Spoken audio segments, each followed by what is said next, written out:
Navachaitanya competition YouTube ఛానల్కి అందరికీ స్వాగతం. క్వాలిటీ ఆన్లైన్ ఎగ్జామ్స్ ఇస్తున్న మన నవచైతన్య ఇప్పుడైతే క్వాలిటీ వీడియోస్తో మీ ముందుకైతే రావడం జరిగింది. ఈ వీడియోలో అయితే మనం 7వ తరగతి జనరల్ సైన్స్లోని భౌతిక మరియు రసాయన మార్పులు అంటే ఏమిటి, వాటి మధ్య వ్యత్యాసాల గురించి అయితే క్విక్గా రివిజన్ చేసుకుందాం. ప్రతిరోజు మీరు మీ పరిసరాలలో చాలా మార్పులను చూస్తారు. ఈ మార్పులు ఒకటి లేదా అంతకంటే ఎక్కువ పదార్థాలతో కలగవచ్చు. శీతల పానీయం చేయడానికి నీటిలో చక్కెరను కరిగించి చక్కెర ద్రావణాన్ని తయారు చేయడం ఒక మార్పు. అంటే ఎవరైనా ఇంటికి వచ్చేటప్పుడు నీటిలో పంచదార కలుపుతాం, కలిపి ఒక చక్కెర ద్రావణం అయితే తయారు చేస్తాం. ఇది కూడా ఒక రకమైనటువంటి మార్పుకి ఎగ్జాంపుల్ అన్నమాట. అలాగే పాలు నుండి పెరుగు తయారు చేయడం కూడా ఒక రకమైనటువంటి మార్పే. పాలు నుండి కూడా మనం ఏం చేస్తాం, రాత్రిపూట తోడు పెట్టి ఉదయం సరికి పెరుగుగా మారుస్తాం. ఇది కూడా ఒక రకమైన మార్పే. కొన్నిసార్లు పాలు పుల్లగా మారుతాయి. పాలు పుల్లగా మారడం ఒక మార్పే. కొన్నిసార్లు పాలు ఏమవుతాయంటే పుల్లగా మారి విరిగిపోతూ ఉంటాయి. ఇది కూడా ఒక రకమైనటువంటి మార్పే. సాగదీసిన రబ్బర్ బ్యాండ్ కూడా ఒక మార్పుని సూచిస్తుంది. స్థూలంగా ఈ మార్పులు మనకి 2 రకాలు ఉంటాయి. అంటే మన చుట్టూ ఉండేటటువంటి పదార్థాల్లో మార్పులు 2 రకాలుగా జరుగుతాయి. ఒకటి భౌతిక మార్పు, రెండవది రసాయనిక మార్పు. మరి భౌతిక మార్పు అంటే ఏమిటి? ఆకారం, పరిమాణం, రంగు, స్థితి వంటి లక్షణాలు ఒక పదార్థం యొక్క భౌతిక లక్షణాలు అంటారు. ఒక పదార్థాన్ని దాని భౌతిక లక్షణాల్లో లోనయ్యే మార్పును భౌతిక మార్పు అంటారు. అంటే భౌతిక లక్షణాలు అంటే ఆకారము, పరిమాణము, రంగు, స్థితి. ఇవి మనం అంటే మన పంచేంద్రియాలతో వాటిని గుర్తించగలం. మన పంచేంద్రియాలతో వేటినైతే గుర్తించగలుగుతామో వాటిని భౌతిక మార్పు అంటారు. భౌతిక మార్పు సాధారణంగా తిరిగి యథాస్థితికి మార్చబడుతుంది. అంటే భౌతిక మార్పు అనేది తిరిగి తన పూర్వస్థితికి వెళ్ళిపోవడానికి అవకాశం ఉంటుంది. అటువంటి మార్పుల్లో కొత్త పదార్థం ఏర్పడదు. ఇదండి తెలియాలి. భౌతిక మార్పులో కొత్త పదార్థం అనేది ఏర్పడదు. గుర్తుంచుకోండి. కాగితాన్ని కత్తిరిస్తే మళ్ళీ కాగితమే వస్తుంది మీకు. తరగతి గదిలో నల్లబల్ల దగ్గర నేలపై పడి ఉన్న శుద్ధపొడి నుండి శుద్ధ ముక్కను తిరిగి పొందడం. ఆ శుద్ధపొడిని అంతా తీసుకొని నీటితో తడిపి మనం మళ్ళీ తిరిగి శుద్ధ ముక్కను తయారు చేయొచ్చు. నీరు మరలా మంచుగడ్డలా మారచ్చు. నీటిని అంటే మంచుగా మార్చొచ్చు, మంచుని మళ్ళీ నీరుగా మార్చొచ్చు. ఇది మనకు ఉండదు. ఇక హ్యాక్సా బ్లేడ్ వేడి చేయడం వల్ల రంగును మారడం. అంటే హ్యాక్సా బ్లేడ్ని తీసుకుని బాగా వేడి చేసామనుకో రెడ్గా కనిపిస్తుంది. కాసేపు చల్లబెడితే మళ్ళీ యథాస్థితిలోకి వస్తుంది. ఇలా తన భౌతిక స్థితిలో వచ్చే మార్పునే మనం ఏమని పిలుస్తాం, భౌతిక మార్పు అంటాం. ఒకటి లేదా అంతకన్నా ఎక్కువ పదార్థాలు చూడండి, ఒకటి లేదా అంతకన్నా ఎక్కువ కొత్త పదార్థాలు ఏర్పడే రసాయన మార్పును రసాయన మార్పు అంటారు. సో రసాయన మార్పు అంటే ఏమిటి అంటే ఏదైనా ఒక చర్య జరిగినప్పుడు అప్పుడు ముందున్న పదార్థాలు లేకుండా కొత్త పదార్థాలు రావడం. ఫర్ ఎగ్జాంపుల్ టీ తయారు చేస్తున్నాం అనుకోండి, తేనీరు తయారు చేస్తున్నాం. ఏం చేసాం, పాలు, నీరు, పంచదార, టీ పొడి తీసుకున్నాం. ఈ 4 కలిసేసరికి ఒక కొత్త పదార్థం వచ్చింది మీకు. ఏంటది? తేనీరు, టీ అనే కొత్త పదార్థం వచ్చింది. కానీ పాత పదార్థాలు మనం తిరిగి పొందగలమా? పొందలేం. అంటే ఇలాంటి మార్పులనే మనం ఏమని పిలుస్తామంటే రసాయన మార్పు అంటాం. దీన్ని రసాయన చర్య అని కూడా పిలుస్తారు. మన జీవితాల్లో రసాయన మార్పు చాలా ముఖ్యమైనవి. అన్ని కొత్త పదార్థాలు రసాయన మార్పుల ఫలితంగానే ఏర్పడతాయి. అంటే కొత్త పదార్థాలు అనేవి ఈ రసాయన మార్పు ఫలితంగా ఏర్పడతాయి. ఉదాహరణకు మన శరీరంలోని ఆహారం జీర్ణం కావడం, పండ్లు పక్వం చెందడం, ద్రాక్ష పులియబెట్టడం, ఇనుము తుప్పు పట్టడం, మెగ్నీషియం రబ్బరు మండించడం మొదలైనవన్నీ కూడా మీకు రసాయన మార్పుగానే చెప్పబడతాయి. తర్వాత ఔషధం అనేది వరుస రసాయనిక చర్యల యొక్క అంత్య ఉత్పత్తి. అంటే మనం తీసుకునే మెడిసిన్ అనేది అంటే ట్యాబ్లెట్స్ కానివ్వండి, సిరప్స్ కానివ్వండి, ఇవేవి తీసుకున్నా మీరు అవి చాలా దశల్లో రసాయన మార్పు చెందిన తర్వాత మనకు వస్తాయన్నమాట. ప్లాస్టిక్లు మరియు డిటర్జెంట్లు వంటి ఉపయోగకరమైన కొత్త పదార్థాలను మనం రసాయనిక చర్యల ద్వారానే ఉత్పత్తి చేయబడతాయి. అంటే మనం రోజు వాడే ప్లాస్టిక్ కావచ్చు, లేదా మనం వాడేటటువంటి డిటర్జెంట్, సోప్, ఫేస్ క్రీమ్, ఇవి ఏవైనా సరే రసాయనిక చర్యల వల్లే మన దగ్గరకు రావడం జరుగుతుంది, అంటే ఉత్పత్తి చేయడం జరుగుతుంది. నిజానికి ప్రతి కొత్త పదార్థం కూడా రసాయన మార్పులను అధ్యయనం చేయడం ద్వారానే ఆవిష్కరించబడుతుంది. ఏదైనా ఒక కొత్త పదార్థం అనేది మనం ఉత్పత్తి చేస్తున్నామన్నా అది ఖచ్చితంగా రసాయన మార్పు వల్లనే తయారవుతుంది. రసాయన మార్పులో ఒకటి లేదా అంతకన్నా ఎక్కువ పదార్థాలు ఉత్పత్తి అవుతాయి.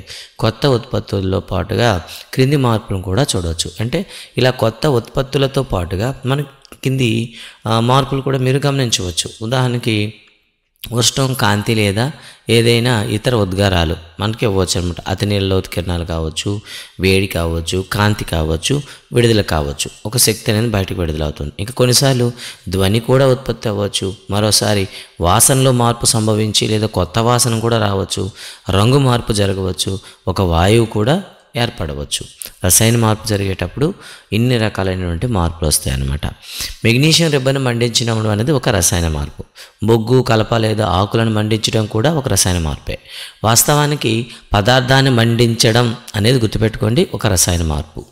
పదార్థాలను మండించడం అనేది ఒక రసాయన మార్పు. మండించడం అనేది ఎల్లప్పుడూ ఉష్ణాన్ని ఉత్పత్తి చేయడంతో కూడుకున్నది. అంటే ఎప్పుడు కూడా ఉష్ణాన్ని విడుదల చేస్తుంది. బాణసంచా పేల్చడం అనేది ఒక రసాయన మార్పు.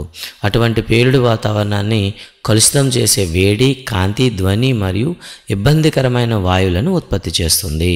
అంటే మనకేమవుతుంది, బాణసంచా పేల్చడం అనేది ఒక రసాయన మార్పు అయినప్పుడు పర్యావరణానికి హాని కలిగించేటటువంటి వాయువులు వస్తాయి, వేడి వస్తుంది, ధ్వని కూడా వస్తుంది, కాంతి కూడా వస్తుందన్నమాట. ఆహారం చెడిపోయినప్పుడు ఇది దుర్వాసనను ఉత్పత్తి చేస్తుంది. ఈ రసాయన మార్పు వల్లే ఆహారం చెడిపోయినప్పుడు మనకి దుర్వాసన అనేది వస్తుందన్నమాట. ఈ మార్పును రసాయనిక మార్పు అంటారు. యాపిల్ ముక్కను వెంటనే తినకపోతే గోధుమ రంగును పొందడం రసాయన మార్పు. అంటే యాపిల్ ముక్కను మనం కట్ చేసి ఎక్కువసేపుగా ఉంచామనుకోండి, ఇది ఒక రసాయన మార్పు అనమాట. బంగాళదుంప లేదా వంకాయ ముక్క కోసిన కొద్దిసేపటికి రంగు మార్పు కూడా రసాయన మార్పే. అంటే మనకి యాపిల్ కానీ, బంగాళదుంప కానీ, వంకాయ కానీ, అరటికాయ కానీ ఇవి కోసి కాసేపు గాల్లో ఉంచినట్లయితే దానిలో కొన్ని ప్రోటీన్ అంటే ఎంజైమ్స్ అని చెప్పొచ్చు. టైరోసినేజ్ అనే ఒక ఎంజైమ్ అయితే ఉంటుంది. వెంటనే ఏమవుతుందంటే గాల్లో ఆక్సిజన్తో చేరి పొందేసి వాటి యొక్క రంగును కోల్పోతుంది అనమాట. ఇనుము తుప్పు పట్టడం రసాయన మార్పు. కొంత సమయం పాటు బహిరంగ ప్రదేశంలో ఇనుము మొక్కను ఉంచినట్లయితే అది గోధుమ రంగు పదార్థపు పూతను పొందుతుంది. ఈ పదార్థాన్నే తుప్పు అని పిలుస్తారు. మరియు ఆ ప్రక్రియనే మనకి తుప్పు పట్టడం అని పిలుస్తాం అనమాట. తుప్పు అనేది ఇనుము కాదు, ఇది ఇనుము మీద ఏర్పడేటటువంటి వేరొక పదార్థం. మెగ్నీషియం రిబ్బన్ మండించుట మరొకైతే యాక్టివిటీ చూద్దామండి. మెగ్నీషియం రిబ్బన్ మండిస్తే ప్రకాశవంతమైన కాంతితో అది పూర్తిగా మండి తెల్లని బూడిద మిగులుస్తుంది. మార్పును క్రింది సమీకరణం ద్వారా మనం రాయొచ్చు. Magnesium Mg plus oxygen O is gives rise to magnesium oxide MgO అని రాస్తాను అనమాట.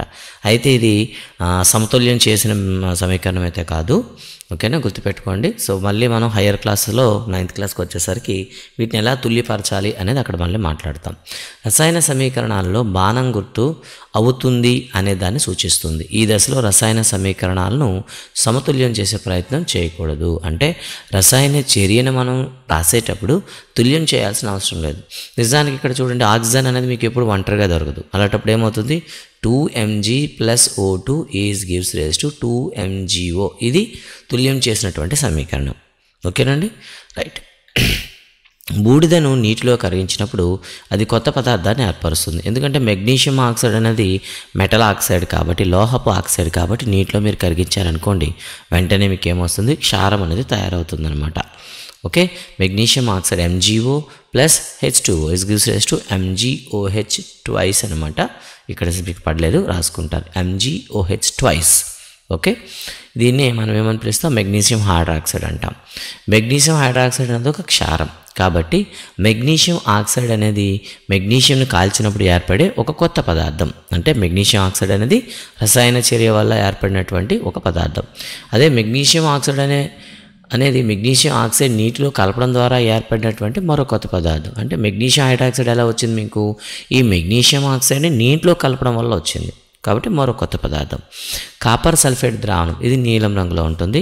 దీన్ని ఐరన్తో మీరు కలిపారనుకోండి, అంటే ఐరన్ నెయిల్ కానీ అందులో వేశారు. సింపుల్గా కాపర్ సల్ఫేట్ కానీ ఒక చిన్న బౌల్లో తీసుకొని అందులో ఒక మేక్ కానీ వేశారనుకోండి, వెంటనే ఏమవుతుంది, ఐరన్ సల్ఫేట్ ద్రావణం ఏర్పడుతుంది. అప్పటి వరకు బ్లూగా ఉండే సొల్యూషన్ కాస్త ఒకసారిగా గ్రీన్గా మారిపోతుంది. అంతేకాకుండా ఏదైతే మనం ఐరన్ నెయిల్ తీసుకున్నాం కదా, అది వెంటనే మీకు కాపర్ రంగులు, దానిపైన మీకు కాపర్ పోత అయితే ఏర్పడుతుంది. అంటే కాపర్ సల్ఫేట్లో కానీ మీరు ఐరన్ పెట్టినట్లయితే ఐరన్ సల్ఫేట్ ప్లస్ కాపర్ అనేది ఏర్పడుతుంది.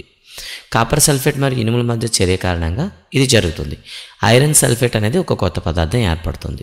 ఒక టెస్ట్ ట్యూబ్లో 1 టీ స్పూన్ వెనిగర్ తీసుకొని దానికి చిటికెడు బేకింగ్ సోడా అండి, వంట సోడా అంటే అప్పడాల కారం కలిపితే మీకు బుస్సుమనే శబ్దం వింటారు. అంటే ఒక శబ్దం అయితే మీకు వస్తుందన్నమాట. మరియు వాయువు బుడగలనే బయటికి రావడం మీరు చూస్తారనమాట.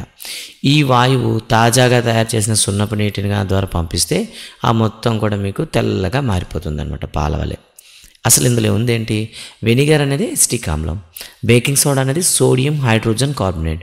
ఎప్పుడైతే చర్య జరిపించామో మనకి కార్బన్ డైఆక్సైడ్, అలాగే మనకి లవణము, అలాగే నీరు ఏర్పడుతుంది. అయితే ఇక్కడ మనకి ఏమి ఇచ్చాడు? గ్యాస్ కోసమే కాబట్టి విడుదలైన వాయువు అయితే మీకు కార్బన్ డైఆక్సైడ్ అనమాట. మరి ఈ చర్యను మీరు చూడొచ్చు. ఈ కార్బన్ డైఆక్సైడ్ను సున్నపు నీటి మధ్య చర్య ఏ విధంగా జరుగుతుంది? ఈ కాల్షియం చూడండి, సున్నపు తేటని మనం ఏమని పిలుస్తాం? సాధారణంగా కాల్షియం హైడ్రాక్సైడ్ అంటాము. దీనికి కార్బన్ డైఆక్సైడ్ని కలిపామనుకోండి, వెంటనే ఏమవుతుంది? కాల్షియం కార్బోనేట్ ప్లస్ H2O అంటే కాల్షియం కార్బోనేట్ అనే ఒక పదార్థం ఏర్పడుతుంది. ఇదే మీకు పాల వలె తెల్లగా కనిపిస్తుంది అనమాట. సున్నపు నీరు ద్వారా కార్బన్ డైఆక్సైడ్ పంపినప్పుడు కాల్షియం కార్బోనేట్ ఏర్పడుతుంది. ఇది సున్నపు నీటిని పాల వలె తెల్లగా మారుస్తుంది. సున్నపు నీటిని పాల వలె మార్చడం కార్బన్ డైఆక్సైడ్ యొక్క ప్రామాణిక పరీక్ష. అంటే వచ్చిన వాయువు కార్బన్ డైఆక్సైడ్ అని మీరు ఎలా చెప్తారని అంటే ఖచ్చితంగా మనం టెస్ట్ చేసేది ఈ సున్నపు నీటిని. ఈ సున్నపు నీటిని మనకి ఏమని పిలుస్తామంటే ఇంగ్లీష్లో లైమ్ వాటర్ అంటారు. లైమ్ వాటర్ అనగానే మీరు ఏదో నిమ్మకాయ నీరు అనుకోకండి. లైమ్ వాటర్ అంటే సున్నపు నీరు, లేదా మన భాషలో సున్నపి తేట.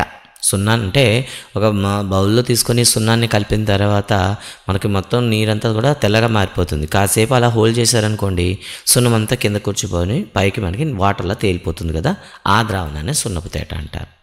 మనం వదిలే గాలిలో కార్బన్ డైఆక్సైడ్ పుష్కలంగా ఉందని చూపించడానికి కూడా ఇదే ప్రయోగం ఉపయోగిస్తారు. ఇక తర్వాత ఇక్కడ మనకు ఒకటి ఉంది, ఒక రక్షణ కవచం.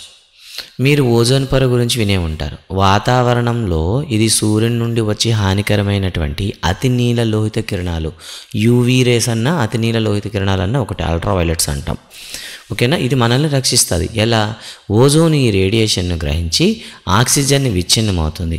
ఆక్సిజన్ ఓజోన్ కంటే భిన్నమైనది. అంటే వెంటనే అల్ట్రావైలెట్స్ని అది సేకరించేసి ఏమవుతుంది?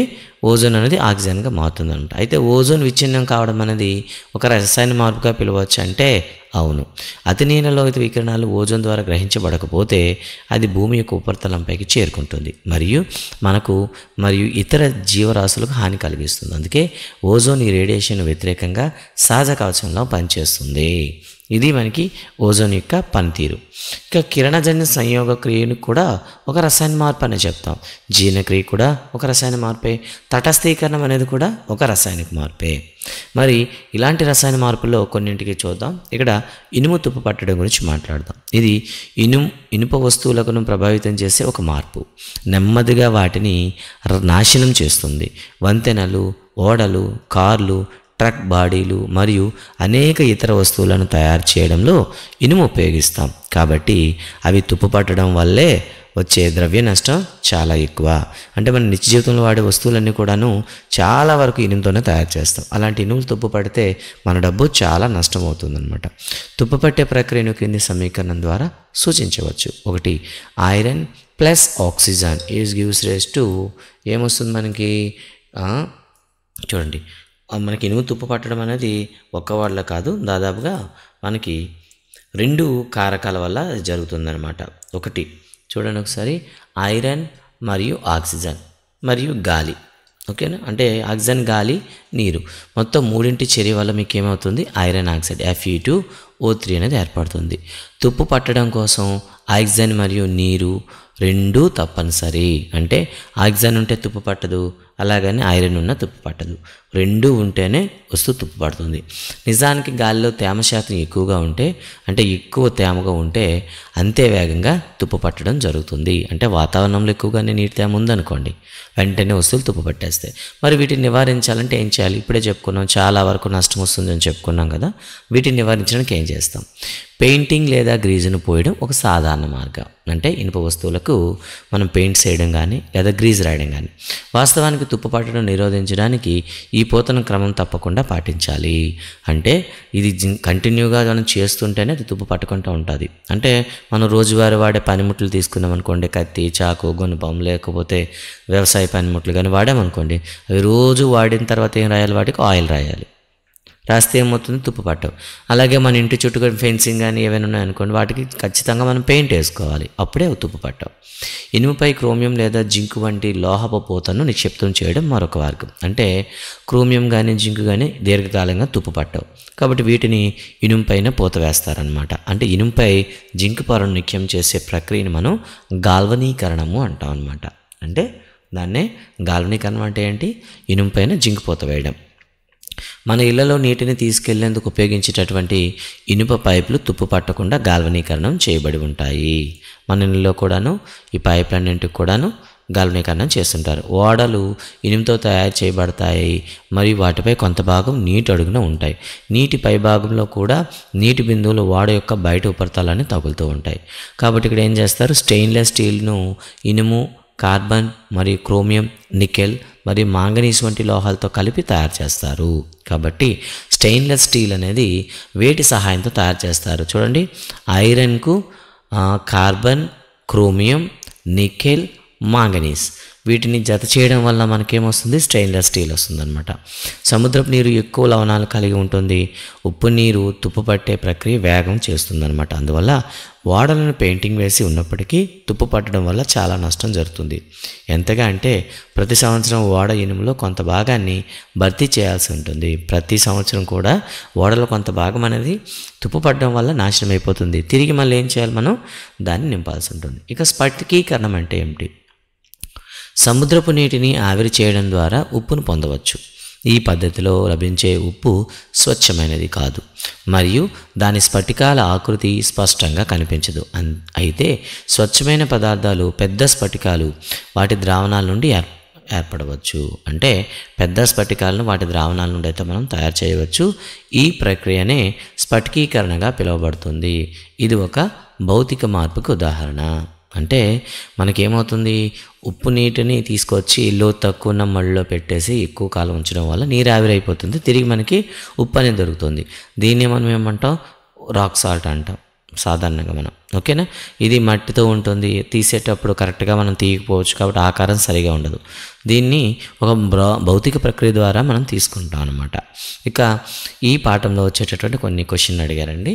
కిరణజన్య సంయోగ క్రియ రసాయన మార్పు, నీటిలో చక్కెర కరగడం భౌతిక మార్పు, బొగ్గును మండించడం రసాయన మార్పు, మైనంను కరిగించడం భౌతిక మార్పు, అల్యూమినియం ఫాయిల్ తయారు చేయడం అంటే అల్యూమినియం కొట్టడం అనమాట, కొట్టి పల్చని పొర తయారు చేస్తాం కదా, రేకు తయారు చేయడం భౌతిక మార్పు, ఆహారం జీర్ణం రసాయన మార్పు.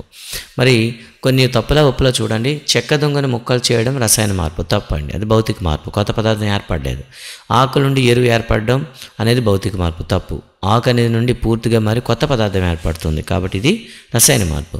జింక్ పూత పొయ్యబడిన ఇనుపు పైపులు త్వరగా తుప్పు పట్టవు, ఇది రైటేనండి. తర్వాత ఇనుము మరియు తుప్పు ఒకే పదార్థము తప్పండి, ఇనుము అనేది ఐరన్ అయితే తుప్పు అనేది ఐరన్ ఆక్సైడ్ అంటే ఒకే పదార్థం కావు. ఆవిరి యొక్క ఘనీభవన రసాయన మార్పు కాదు, ఇది రైట్ అండి. ఆవిరి యొక్క ఘనీభవనం అంటే ఆవిరి అనేది నీరుగా మారడం అనేది రసాయన మార్పు కాదు, అదొక భౌతిక మార్పు అనమాట. అలాగే కింద ప్రశ్నలు చూడండి. కార్బన్ డైఆక్సైడ్ను సున్నపు నీటి ద్వారా పంపించినప్పుడు ఏర్పడడం వల్ల ఏం ఏర్పడుతుంది, కాల్షియం కార్బోనేట్ ఏర్పడుతుంది. వంట సోడా రసాయనామం సోడియం హైడ్రోజన్ కార్బోనేట్. అలాగే ఇనుము తుప్పు పట్టడం నిరోధించే రెండు పద్ధతులు, పెయింటింగ్ వేయడం, రెండు గాల్వనైజేషన్. పదార్థం యొక్క భౌతిక లక్షణాలు మారితే దాన్ని భౌతిక మార్పు అంటారు. కొత్త పదార్థాలు ఏర్పడితే రసాయన మార్పు అంటారు. వంట సోడాలో నిమ్మరసం కలిపినప్పుడు వాయువు విడుదలవుతుంది, ఇది రసాయన మార్పు. కొవ్వొత్తు మండించినప్పుడు భౌతిక రసాయన రెండు మార్పులు జరుగుతాయి, అవునండి. మైనం కరిగిపోతుంది, అలాగే మైనం కొంత కాలిపోతుంది, రెండూ జరుగుతాయి. పాలు పెరుగుగా మారడం అనేది ఒక రసాయన మార్పు. అలాగే ఎల్పిజి కూడా చూడొచ్చు, ఓకేనా. ఇది కూడా మనకి సిలిండర్లో గాలి నింపడం ద్వారా చూడండి, వంటగదిలో ఉపయోగించే gas cylinder liquid petrol gas అంటే సిలిండర్లో అది ద్రవ రూపంలో ఉంటుంది, ఇది భౌతిక మార్పు. ఎందుకు, అతిగా ఒత్తిడితో మనం కూర్చడం వల్ల అది ద్రవంగా మారుతుంది, మళ్ళీ ఓపెన్ చేస్తే మళ్ళీ వాయువుగా మారిపోతుంది. సిలిండర్ నుండి బయటకు వచ్చినప్పుడు అది వాయువు అవుతుంది, ఇదంతా కూడా మీకు భౌతిక మార్పు. అప్పుడు అది మండుతుంది, మండడం అనేది రసాయన మార్పు. కాబట్టి ఏ భౌతిక మార్పు, బి అనేది రసాయన మార్పు. ఓకేనా, గుర్తుపెట్టుకోండి. తర్వాత వాయురహిత బ్యాక్టీరియా జంతువుల వ్యర్థాలను జీర్ణం చేస్తుంది మరియు బయోగ్యాస్ని ఉత్పత్తి చేస్తుంది. బయోగ్యాస్ ఇంధనంగా కాల్చబడుతుంది. సో ఇక్కడ కూడా కొత్త పదార్థం ఏర్పడింది, ఇక్కడ తగలబెట్టడం అనేది జరిగింది. రెండు కూడా రసాయన మార్పులే కాబట్టి గుర్తుంచుకుంటారు. ఇక మీకు తెలుసా, ఢిల్లీలోని కుతుబ్ మినార్ సమీపంలో 7 మీటర్ల కన్నా ఎక్కువ ఎత్తులో ఉన్న ఒక ఇనుప స్తంభం ఉంది. ఇది 6000 సంవత్సరాల క్రిందట, అంటే 6000 కిలోగ్రాముల కంటే ఎక్కువ బరువు ఉంది. ఇది 1600 సంవత్సరాల కిందట నిర్మించబడింది. ఇంతకాలమైన ఇప్పటికీ ఇది తుప్పు పట్టలేదు. తుప్పు నిరోధక యొక్క నాణ్యత కోసం దీన్ని ప్రపంచంలోని అన్ని ప్రాంతాల శాస్త్రవేత్తలు పరిశీలించారు. ఇది 1600 సంవత్సరాల క్రితమే లోహ సాంకేతికలో భారతదేశం చేసిన పురోగతి గురించి చెబుతుంది. అంటే మన దేశంలో 1600 సంవత్సరాల కింద కూడా ఎంత అడ్వాన్స్ టెక్నాలజీ ఉండేది అని చెప్పడానికి ఇప్పటికీ దాన్ని అలానే ఉంచామన్నమాట. ఇదండి ఈ పాఠంలో ఉండేటటువంటి ముఖ్యమైన పాయింట్స్. సో వీడియో పైన మీ యొక్క సలహాలు సూచనలు ఇవ్వండి. అంతేకాకుండా మా ప్రయత్నం నచ్చినట్లయితే ఈ వీడియోస్ మీ ఫ్రెండ్స్ అందరూ కూడా షేర్ చేయండి. Thank you very much.